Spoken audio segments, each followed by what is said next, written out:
Good morning. It's day 5 of our Everest Base Camp trek. We are at a beautiful village, Tengboche, at an altitude of 3,985 meters.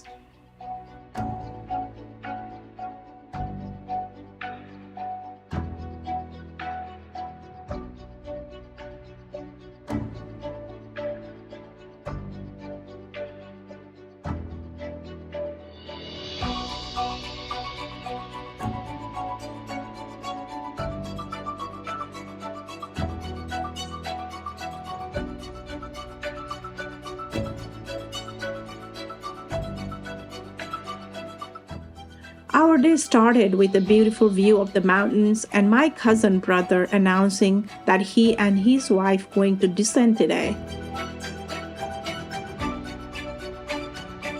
He had a severe headache and was unable to sleep last night.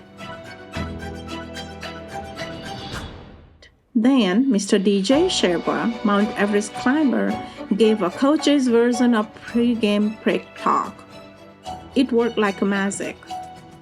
Now our team is headed for the win.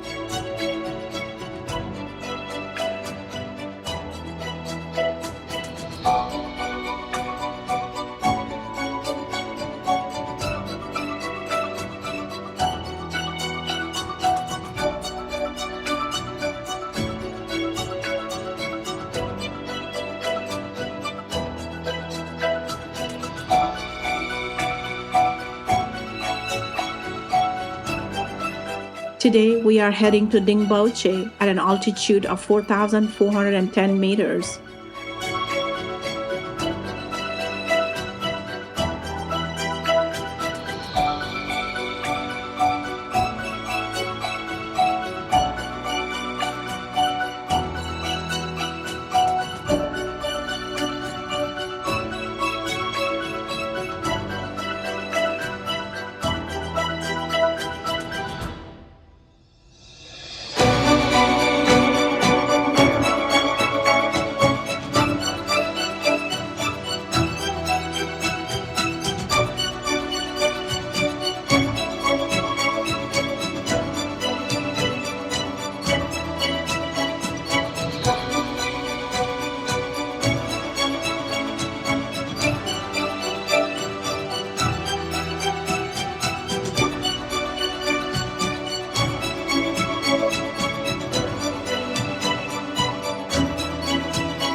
We stopped at Somare village for brunch. This is a peaceful spot with incredible views. It's the residency of our senior guide, Pasang.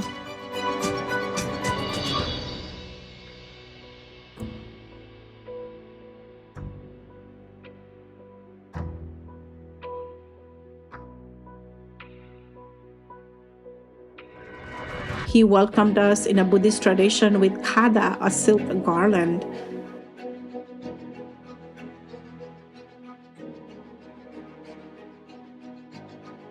This is his son, who is in boarding school and has come home for festivals.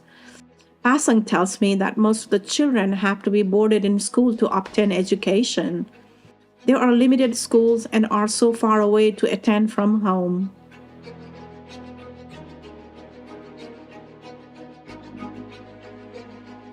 The hike today is short, but we will be gaining significant amount of altitude. The trail is a mix of gentle slope and some steep climbs. Along the trail, scenery was beautiful with iconic Himalayan landscape, including Amadablam.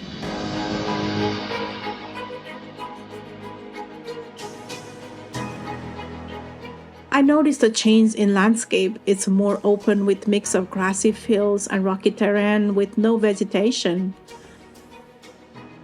The air is getting thinner. At this elevation, oxygen levels are about 50% of what they are at sea level. The body takes time to adjust, and if it doesn't, symptoms can appear. I have a mild headache, loss of appetite, and some fatigue.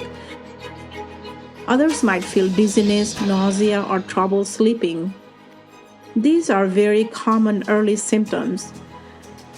It's so important to recognize these signs and not ignore them. If symptoms get worse, like confusion, difficulty walking, or shortness of breath, it can be serious and even life-threatening. In those cases, descending immediately is the best option. Altitude sickness is a part of the adventure, and with the right precautions, most people can manage it well. Listening to your body, drinking plenty of liquid, and being mindful of your limits is the best way to make it to Everest Base Camp safely and enjoy the journey. My cousin brother has been trekking along without any more complaints since then. Some trekkers also take medication like Diamox to help acclimatize, but it's not a cure. It just speeds up your body's adaptation. I have decided to manage without it for now, but it's always good to consult your doctor before the trek about what might work for you.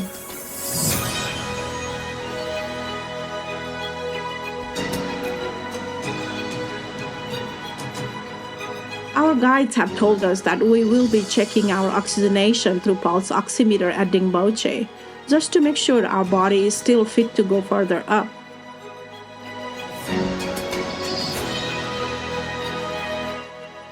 We reached Dingboche after a few hours.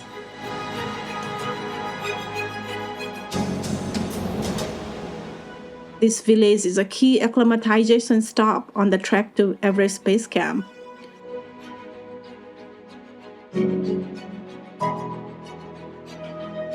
The views are incredible.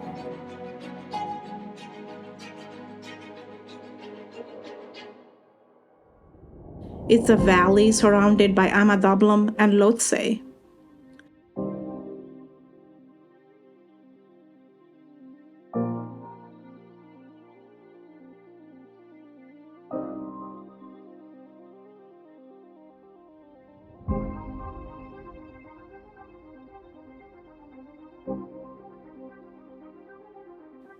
The hotel has comfortable bed and Western bathrooms with running water.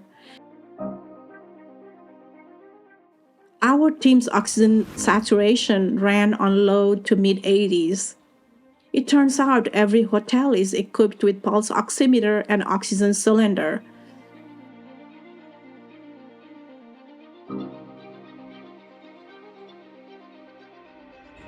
The warm room with hot towels and candlelight warm dinner definitely will add to the restful night.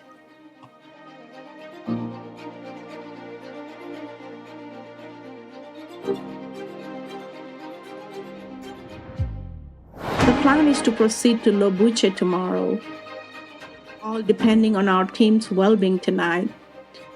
Good night. Thanks for following along. See you in the morning.